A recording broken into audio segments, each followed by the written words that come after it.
RBI ची स्थापना कधी झाली? हे बघा, भारतीय आरबीआय म्हणजे रिझर्व्ह बँक ऑफ इंडिया यांची स्थापना 1 एप्रिल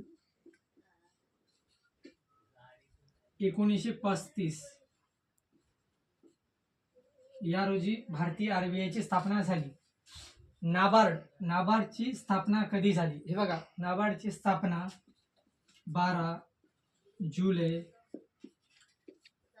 1982 12 जुलै 1982 ला नाबार्डची स्थापना झाली आणि यांचे मुख्यालय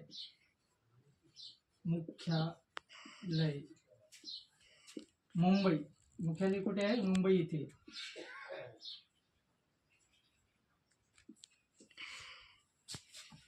19 जुलै 1969 या दिवशी किती खाजगी बँकेचे राष्ट्रीयकरण करण्यात आले?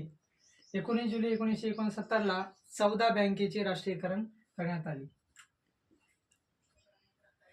जागतिक आरोग्य संघटनेचे मुख्यालय कुठे आहे? हे बघा, जागतिक आरोग्य संघटनेचे मुख्यालय जिनिव्हा येथे आहे. जिनिव्हा.